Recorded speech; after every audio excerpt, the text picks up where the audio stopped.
gotta get out of here. Get back here.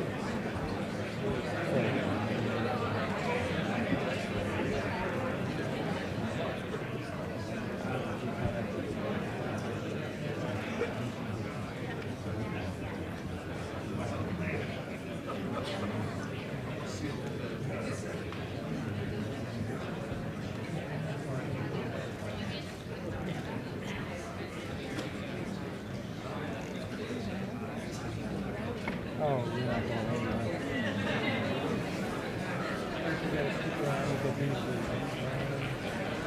All these. Oh, maybe there's another section. Is there? Oh, okay.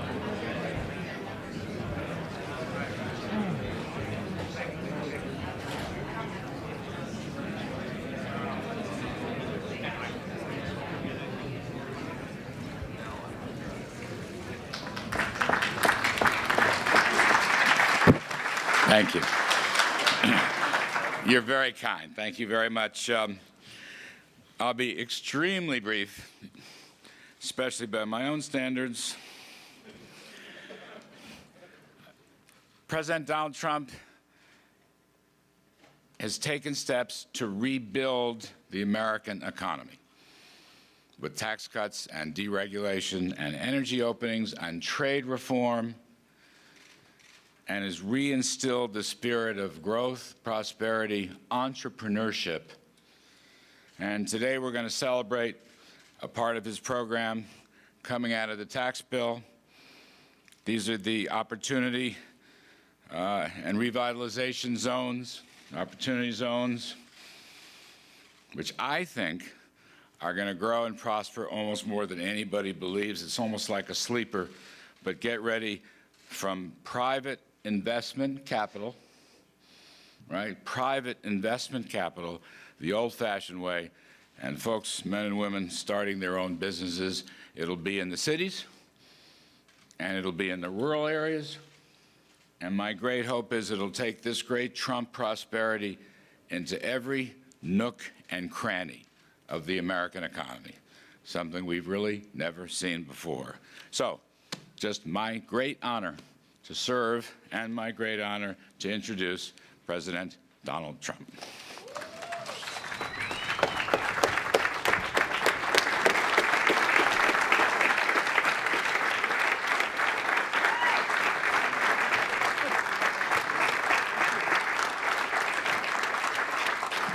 Thank you very much. Please sit down, please. It's a great honor. I want to thank Larry. He's been fantastic. We've had a lot of good luck together over the years, and he's been really, he stepped up to the plate, and we're zooming, and our country's doing well with the hottest economy in the world. We're by far the biggest economy in the world. We weren't. When I first came, it was heading in the wrong direction, and now we're in the right direction. Our trade deal with China is moving along. And it's moving along nicely, and we're asking for a lot of things, and I have a feeling we'll be successful, and it'll be good for both countries. But that's moving along quite well. You'll be hearing about it very, very shortly. Today, we are proud to be joined by state and local leaders from both parties, including mayors and county commissioners, people I know very well in some cases. Some cases, I hate to say it, probably shouldn't admit it, people I've dealt with in my pre-life. And there are a lot of professionals, I will tell you. I know very well what you do, and they're great professionals, not easy. Economic development officers and tribal leaders and entrepreneurs and faith leaders. Paula White, thank you very much. You've been so helpful. Thank you, Paula. Pastor Paula. She's fantastic. Thank you all for pouring your heart and your soul into rebuilding our communities and restoring hope in every part of our great land. That's what's happening. We're here to celebrate opportunity zones, and who would have thought this was going to be so successful? Who would have thought when we first proposed the idea, they said, well, things like this have been talked about, but it never happened. But the numbers are incredible, what's happened in a very short period of time. It's really a crucial part of our new tax law to help low-income Americans. As you know, this vital provision gives businesses a massive incentive to invest and create jobs in our nation's most underserved communities. I want to thank Secretary Steve Mnuchin and Secretary Ben Carson, who were right here, and they are. They're waving to me through the door. And that's okay. Just stay there, fellas. They've already heard from me.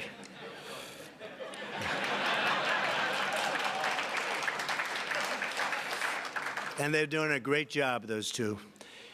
And for their tireless work on behalf of nearly 35 million Americans living in opportunity zones. Tremendous community.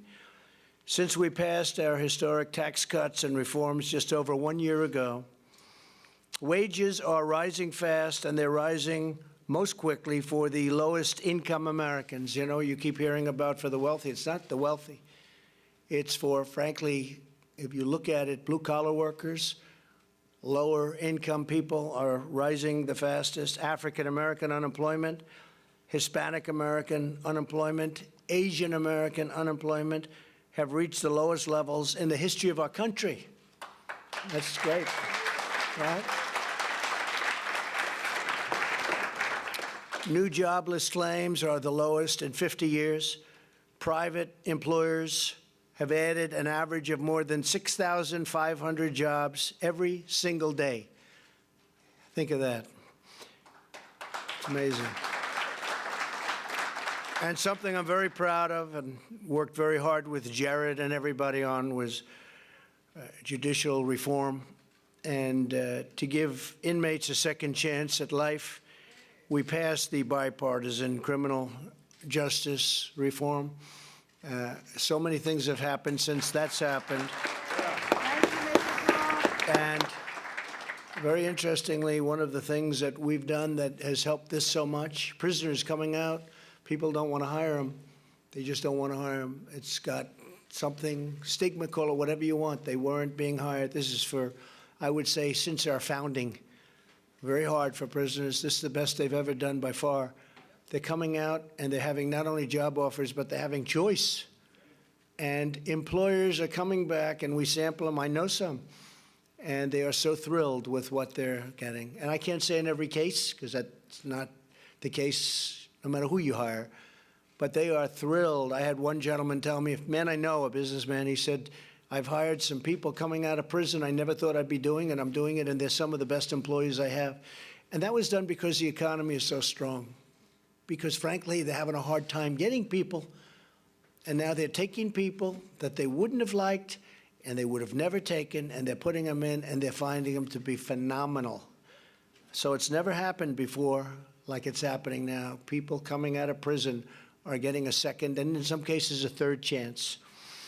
I've also signed the single largest bill to combat the opioid crisis to help free Americans from the scourge of addiction. There's never been anything like it over the last 10 years. What's going on is incredible. And we're stopping them much more so at the border. We will, as soon as the wall is built, we'll have a tremendous impact. And Border Patrol has been incredible. Kevin's doing a great job. We have an amazing group of people on the border, and Homeland Security generally. ICE has been incredible what they're doing. They're taking MS-13 out by the thousands who came into our country, the gangs, rough people. They're getting them out. So ICE has been unbelievable. And law enforcement generally has been just unbelievable, the job. You know, our numbers are way down, meaning in a positive way. Crime is down very substantially from even a year ago. And we want all Americans to share in our great economic renewal. That's why governors in all 50 states and the territories have designated 8,700 neighborhoods as opportunity zones. Hard to believe, 8,700. Household income in these communities is 37% less than the median income in a state as a whole, so it's 37% down, and we're catching them fast. In order to revitalize these areas, we've lowered the capital gains tax for long-term investment in opportunity zones all the way down to a very big, fat, beautiful number of zero. Zero. That's why they're looking and they're saying, no, I don't want to go there. Maybe I don't love the location. I don't want to go. Then they hear about the zero. They'll say, I think I'm going to go there. And then they start liking the location, right? A great football player. You are some player, huh? I'll never fight you, I promise. That'll never happen. Great player, Scott. Our goal is to rebuild homes, schools, businesses, and communities that need it the most. And we have just, I don't know, we've hit something that's very unusual. This is a very surprising thing to everybody, even to me to a certain extent. You know, you do things. Nobody thought it was going to catch on like it's caught on. So here with us today is the mayor of Vicksburg, Mississippi, George Flaggs, who over the last year has worked with private investors to save and create more jobs in the city. Where's George? George, stand up, please, George. Thank you very much. Thank you, George. Mayor Flaggs, I want to thank you for your tremendous partnership. You've really helped inspire us, I must say, and you have done an incredible job, and it wasn't easy. It wasn't easy all the way. And I'd like to ask, if I could, I'll get you up a second time, because I'd like to ask Mayor Flaggs to come up and say a few words about what this has meant. And he really has been. He's been a great leader, and we appreciate your knowledge, giving us some of that knowledge. Please, Mayor Flaggs.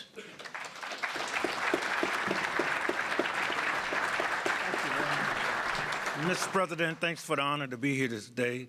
And I will say first that I think we was the first opportunity zone that was created as a result of your tax cut and your the other opportunities. But let me just say this, as a mayor of the city and former legislator for 25 years, I've never seen any piece of legislation that allows more collaboration between federal, state, and local government. And just to tell you what we was able to do in Vicksburg, we have created 54% of our new jobs, and the new jobs in the state of Mississippi was created in Vicksburg, Mississippi, because of the economic opportunity we share here today. But the other thing is that I will never forget, it was a plant that was built in 1889, and we was able to save that plant because technology had just worked its way out, but it's now called the Vicksburg Forest Product because of the fact we was able to come to the White House and the state government and local government and collaborate, use this opportunity zone, check all the boxes, be able to put money in our sales. City of Vicksburg, 24,000 people, rural as you get, but at the same time was able to save 125 jobs for the city of Vicksburg. And let me tell you that's bread on the table. That's meat in somebody's kitchen. And so we was able to do that. So, Mr. President, we thank you. Thank you very much, Mayor. Fantastic job. Fantastic job. Thank you, Mayor. Across the country, our tax cuts have kicked off a race to invest in opportunity zones beyond anything that anybody in this room even thought. In counties with heavy concentration of opportunity zones, wages have risen by now, it seems that we were talking about 8%, but it looks like it's going to be a much higher number than that. Property sale prices in opportunity zones, if you have a home, have already skyrocketed by more than 20%. Secretary Mnuchin estimates that private businesses will invest $100 billion in opportunity zones, and that's going to be in a fairly short period of time. To further support these communities, I recently established the White House Opportunity and Revitalization Council, chaired by Secretary Carson, who, by the way, is doing a fantastic job at HUD. He's really doing a fantastic job at HUD.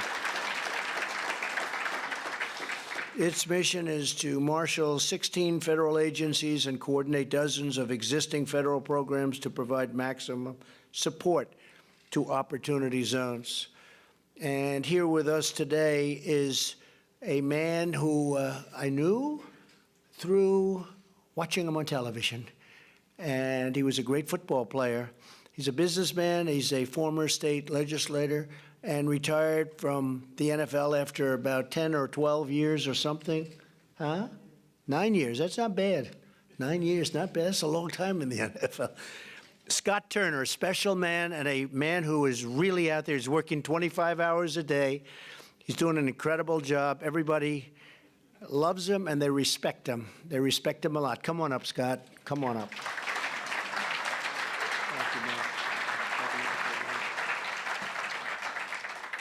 Well, good afternoon. Thank you, Mr. President, and I appreciate your vision and your leadership on this. And just a couple quick things I want to say. You know, I have a lot of joy in my heart and a lot of resolve in my spirit. Joy because as I look out on the room, what a great representation of our country, of the true heart of America and the culture of America. And that brings me great joy. I'm humbled to be here, not because of the position, but because of the mission, because of the purpose that's been set forth by the president and our great team here. And I have a lot of resolve because this is a big job. There's a lot of work to do. As you can see, we're all here. There's big things to do, but I know that if we set our face like flint, we can do it, and together we can do it.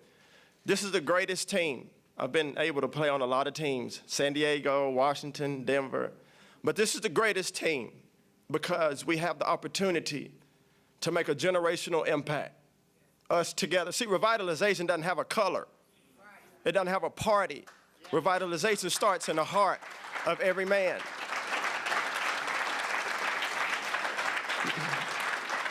And I say that because if we focus on the true mission and the people, the grandmothers, the grandfathers, the next generation coming after us, the kids that are truant, now they're working, the single mothers who now have a job to restore dignity and hope in their family and in the community. That's why I'm here. And I believe that's why you're here. So, Mr. President, thank you. I'm ready. I'm ready to go get it, and I know you are. So God bless you. Thank you very much.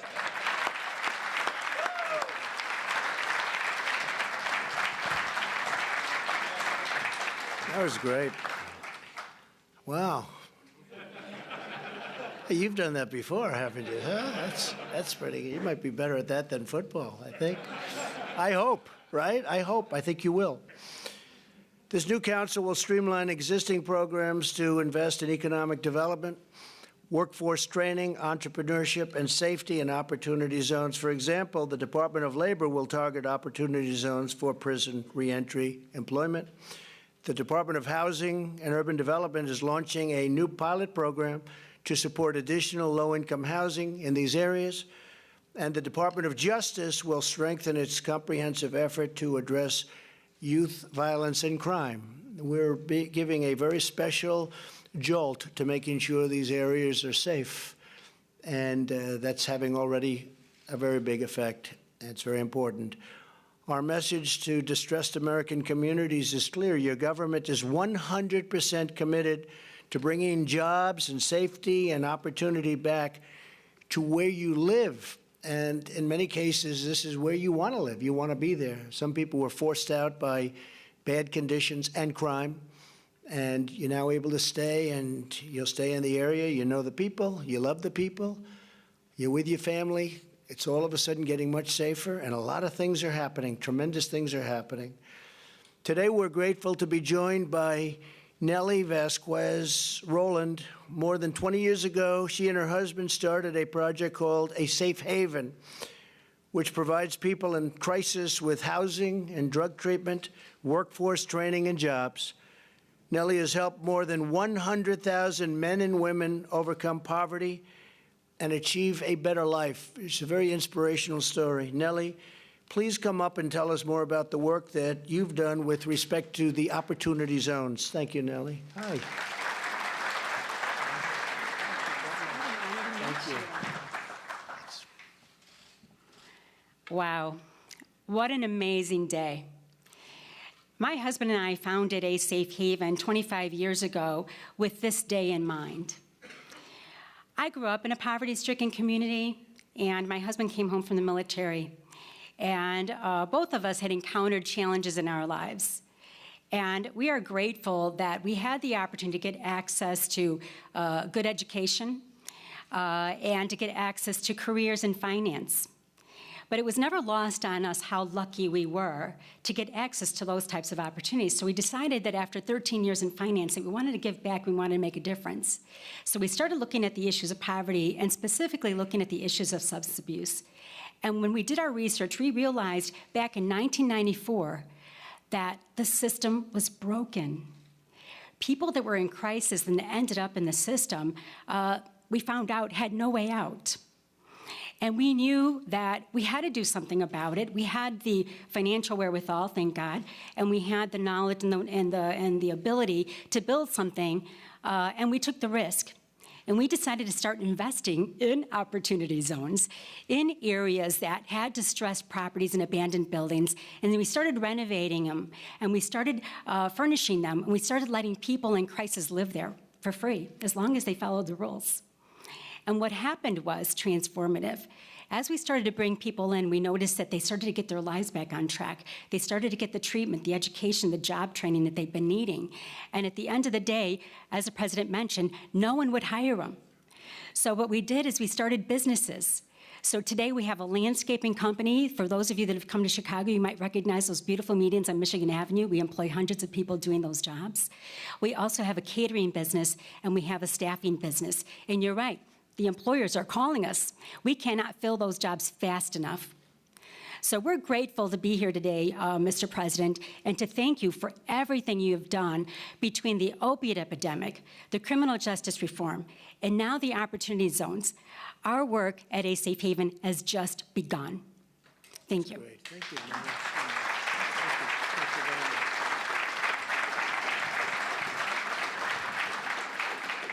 That's exciting. Real entrepreneur, too. At the heart of Opportunity Zones is a belief that every American community is worth cherishing, protecting, and renewing. From rural towns to inner cities, we want to build new schools and factories, new roads and bridges, new hospitals and parks. And that's what's happening all over. We want to see loving homes, safe neighborhoods, and a gleaming Main Street. And above all, we want every family to have the opportunity to live their great American dream.